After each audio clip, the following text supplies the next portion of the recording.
just try this for 3 or 4 days, Doctor? and if try this for 3 or 4 days, and if it doesn't clear up, we'll give you something stronger. Doctor, sorry to... Try it for 3 or... Yes, I know, Doctor, I know. I was wondering if you could come and look at Mrs. Skilton's foot again. Oh, you see... Hello? It's been giving her a lot of trouble with all the housework. Yeah, could you speak up a bit, please? It's been giving her a lot of trouble with all the... Oh, sorry. That's all right. Sorry. Sorry? That's all right. Sorry. Oh, my fault. Yes. Well, this evening, yes, I'll try, but it may be rather late. Well, because I've got a lot of other calls to make. Fine, bye. Yes, I'll try to get in tomorrow. Oh, thank you, Doctor.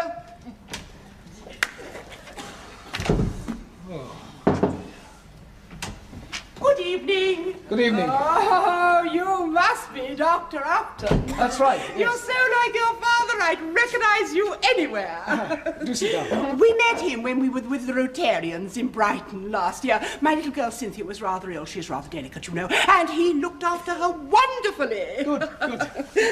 Oh, I'm sorry. I'm Soboleski. How do you do? Are you sure you're looking after yourself? You look awfully tired. Can't you get someone in here to help you? Well, I just... Now, I'm not going to keep you a moment. In fact, I hardly like bothering you at all. But Cynthia seemed so lethargic this morning, so naturally I put her to bed. But I thought possibly there was some little tonic you could recommend. Well, yes. Now, I don't want you to bother yourself. Just write that down, dear. Iron pills, anyway, perhaps. Yeah, of course. Are you sure you're getting enough sleep? Yes. And are you eating proper meals? Yes. Well, when you have some free time, you must come over and have dinner with us. Well, thank you. That's very kind. There's the, Thank you. Now, sit down. I shall see myself out. And don't forget, try to get someone in here to help you. Bye-bye. Oh, good evening, Dr. Griffin. Good evening, Mrs. Asker. Dreadful old bat. Really? She's a bit overpowering. A bit. She's 2 Panzer divisions and an Easter bonnet. She used to waste more of my time than 4 of my other patients put together, till I told her so. Since when? Oh, gracious me, I really mustn't talk so much, you know. I feel my throat coming back again, oh dear. Oh, I'm sorry about that.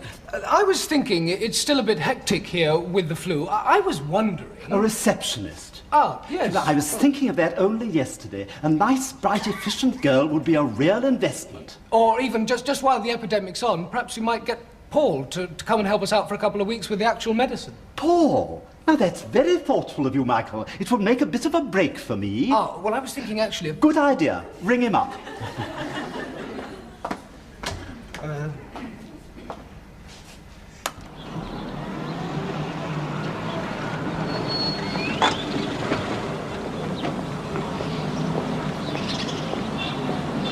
Dr. Griffin! How for you, lift? That's very thoughtful. Thank you. I've just been to see Mrs. Baxter. She's much better. Have you got a moment, Doctor? Oh, hello, Mrs. Askey. Yes. Only, I'd love you to meet my little girl, Cynthia. Ah, hello. She's been just dying to meet you, haven't you, Cynthia, darling? No. Oh, yes, she has. She's such a tease. You never know what she's going to say next, do you, darling? Of course I know what I'm going to say next, Mother. You see what I mean, Doctor? She said it all the time. Well, sometimes I say to my husband, George, I say, if she pulls my leg just once more, I say, well, Cynthia, tell Dr. Upton what I say. What? Tell Dr. Upton what I say. I don't know what you say, Mother. Yes, of course you did, dear. What do I always say to your father? Where have you been tonight, George? Cynthia! Oh, she's naughty, isn't she? I don't know how she makes it up. Only, I wouldn't want you to think anything like that about my husband. If anything, he's the jealous one of the family. Not that I give him cause, of course. Oh, George, this is Dr. Upton. Oh, yes? How do you do, Mr. Askey? Been having a nice little chat with my wife, Doctor? Yes. I'll be in the car. He's a little bit on edge today. He used to do some boxing, you know, and sometimes his head hurts. Well, say goodbye to Dr. Upton, Cynthia, darling. Goodbye to Dr. Upton. Goodbye. She is very satirical for her age, isn't she, Doctor? Mother. Well, I'll be seeing you again very soon, Michael. Yes, hope so. Goodbye. Come along, Cynthia, darling.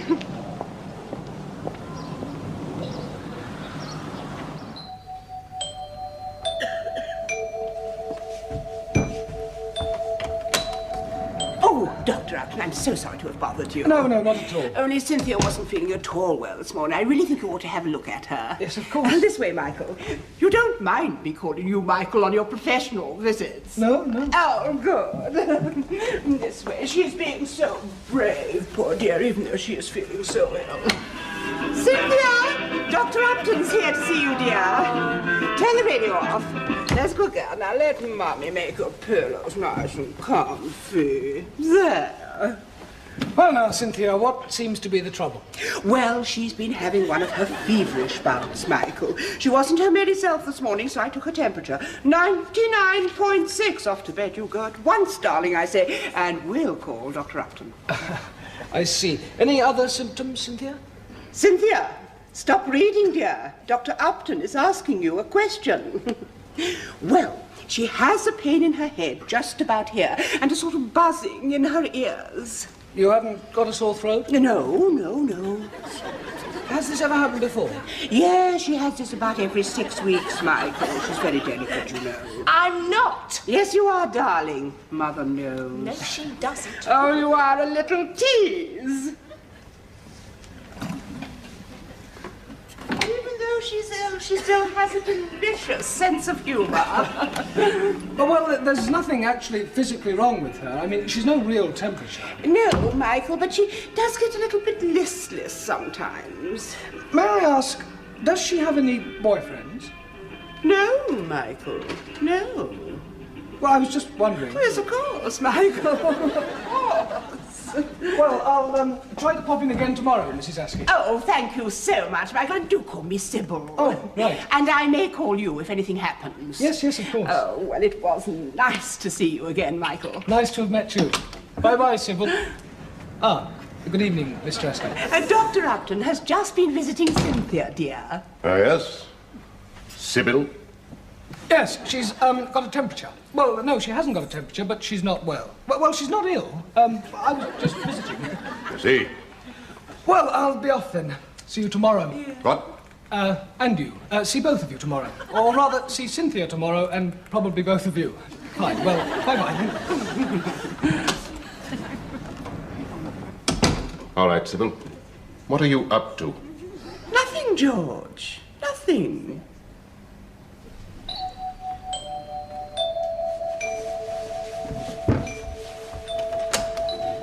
Michael, I'm so sorry to call you out at this time of night. No, it's all right. Oh, you're looking awfully tired. You're not getting enough sleep. I know. I think it's terrible of me bothering you like this. No, really. Only poor Cynthia's been in and out of the bathroom all night. And you think it's food poisoning? Well, I think it must be. This way, dear.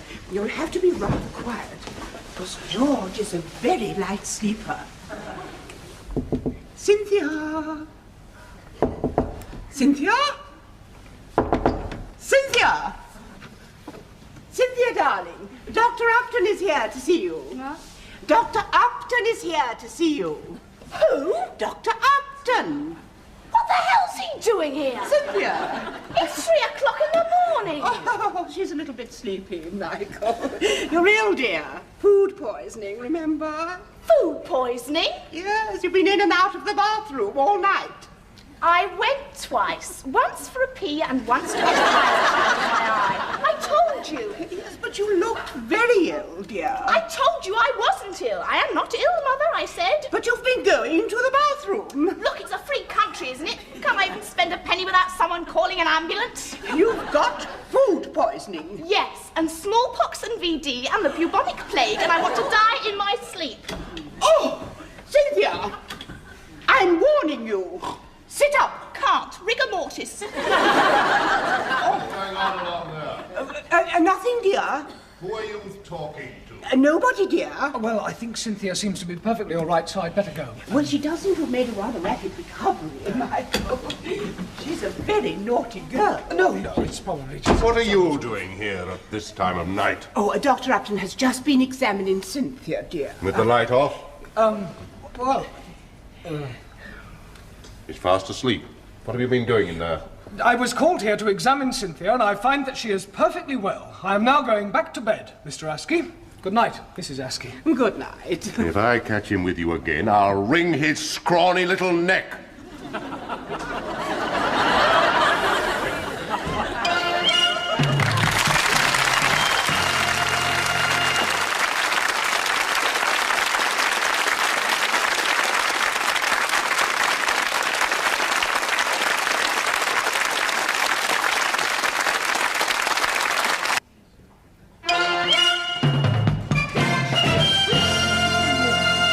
And the symptoms were she'd been to the bathroom twice. Oh, come on. It's true. Mrs. Askey is quite clearly a vicarious hypochondriac.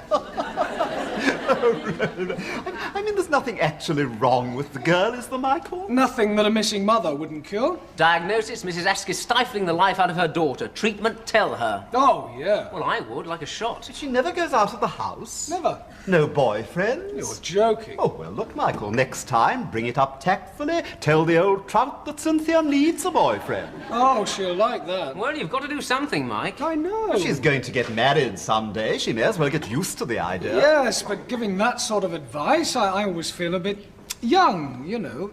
You wouldn't say something... No, Michael, no. She's your patient.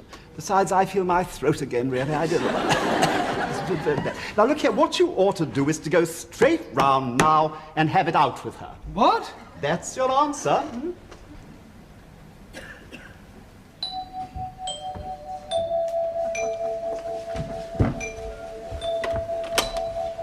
Michael, what a pleasant surprise. Good afternoon. Have you called to see Cynthia? Well, no, I've come to see you, actually. Oh, there's nothing the matter with me, you know. Do come in and sit down. Cynthia's so much better today. Really? Oh, yes, she's a different girl since she's been seeing you. Good, good. Well, Mrs. Sybil, I wondered if I might have a sort of serious chat with you. Oh, of course, Michael, of course. Good. I hope you won't think me too forward. Oh, please, Michael, nothing of the kind. Only you may feel that I'm a bit young, inexperienced. Oh, now, Michael, you mustn't be embarrassed. I think I know what's on your mind. You do? Yes, and they say the younger generation has no time for the old-fashioned courtesies. Do they? Would you like me to call my husband in? No, I don't think that'll be necessary. Oh, Michael, I'm so glad you said that. I know we're going to get along very well together. Oh, I'm so sorry. Do go on. Yes, well, thank you. Well, but to be perfectly frank, I think Cynthia needs a steady boyfriend. Oh, yes, Michael, yes. Yes. Yes. Well, to spend some time with. And if everything works out, she should get married and settle down, because Oh, after... Michael, I'm so happy for you both. Oh, as soon as I saw you, I knew you were the one.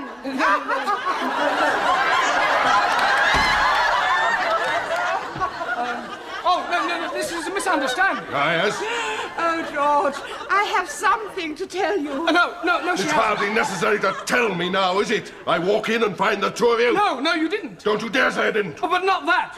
George, I have some wonderful news. No, she Wonderful. hasn't. No, she hasn't any news at all. Absolutely no wonderful news of any kind whatsoever. Oh, Michael, don't be silly. Of course it's wonderful. Wonderful, she calls it, after all these years. George, Cynthia and Michael are engaged.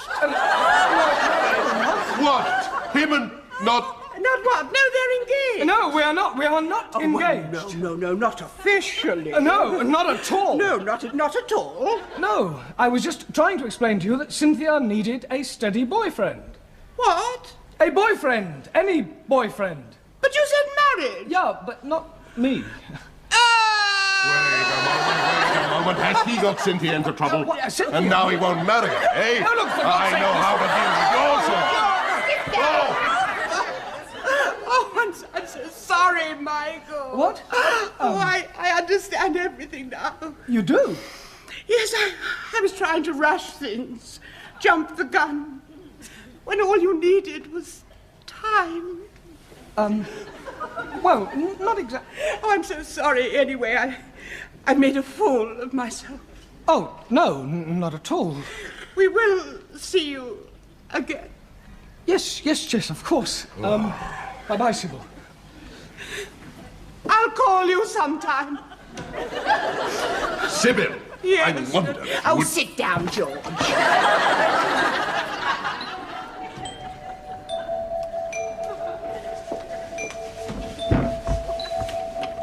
Oh, Michael, I'm sitting... Oh, I'm sorry. Hello, I'm Dr. Collier. Oh. Yes, Dr. Upton sends his apologies, but he's so busy this afternoon, he asked me to answer your call as I'm in the area. Oh, I see. Well, what's the matter with old Cynthia today, then? Cowpox? As a matter of fact, she complained of rather severe pains in her stomach. I thought she might have appendicitis. Oh, appendicitis. Well, lucky I brought my penknife. What? What's our butcher's, then? I beg your pardon? Where's the crumpet? Crumpet? A little bit of stuff. Are you sure you're Dr. Upton's assistant? Well, no, not really, Mrs. Askey, but I pay Dr. Upton 10 bob an hour to let me examine the girls now and then. What? Only joking, Arthur. This way? Oh, yes. Cynthia is rather delicate. Don't worry, I've got warm hands. Yes, Cynthia, the doctor's here, dear. She's also a little bit stubborn at times. Hello. Hello there. Turn the radio off, dear. Turn the radio off, dear. Good afternoon, Miss Askey. Good afternoon. Now then, what's all this about tummy pains, eh? Well, she woke up this morning feeling very queasy. She hardly touched her breakfast, so of course I sent her to bed. And then she started complaining of pains in her stomach here. Here. Here. Oh, hello, Mrs. Askey. Oh.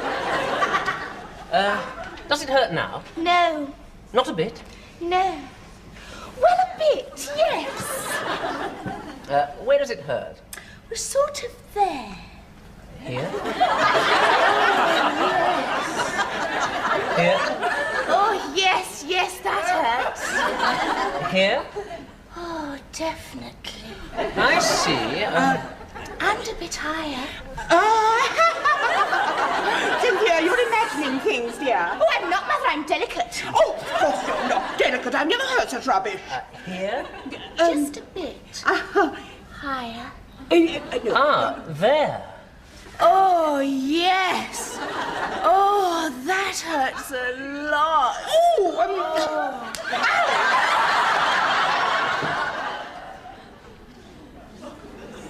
You know Paul's got to go back to St. Swithin's on Friday? You mean he can't help us out anymore? Unfortunately not, so it's back to the grindstone for us. You know, Michael, I do think we ought to consider that question of a receptionist. Yes. It would make work lighter for me. Well, I saw her. Paul, how was it? Fun. What happened? Well, Mrs. Askey took an instant dislike to me, and from then on things went rapidly downhill. Yes, I gave her a touch of Max Miller, a bit of Dr. Kildare, and then into the living room for 30 seconds of World War II. You put the boot in. They'll have to operate to get it out. Yes. I think if Mrs. Askey doesn't realise she's stifling Cynthia now, she never will. Well, she never will. Well, she might. Here's to Cynthia. Yeah. I think I better have one of these. How is Cynthia? Oh, fine. I thought she was rather sweet. In fact, quite,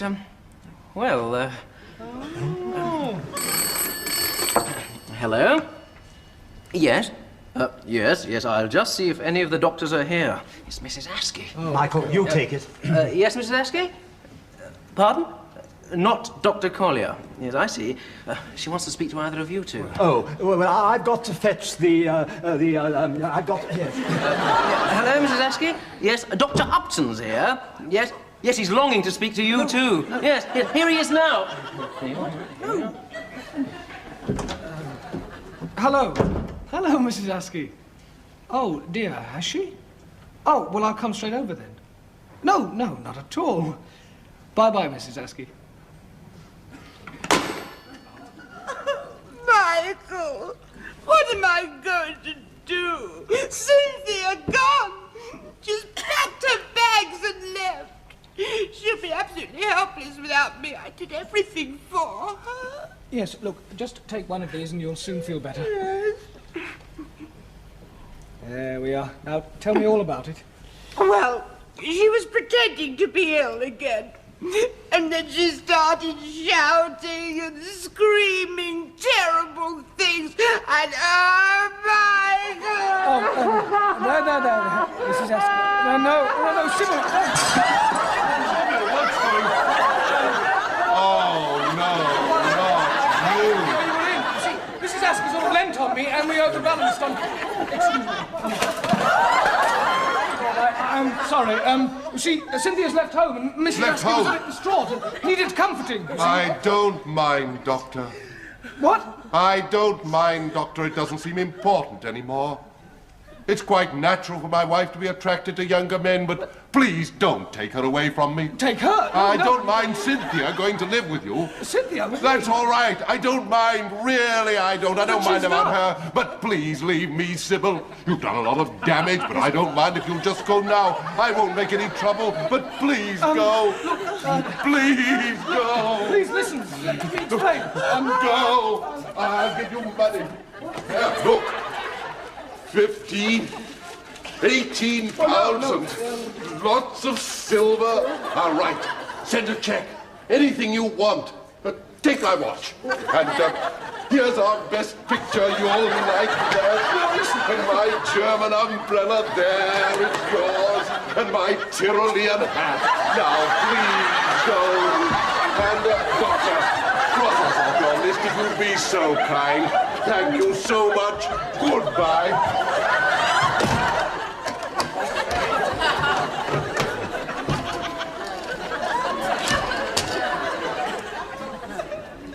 Oh, Sybil.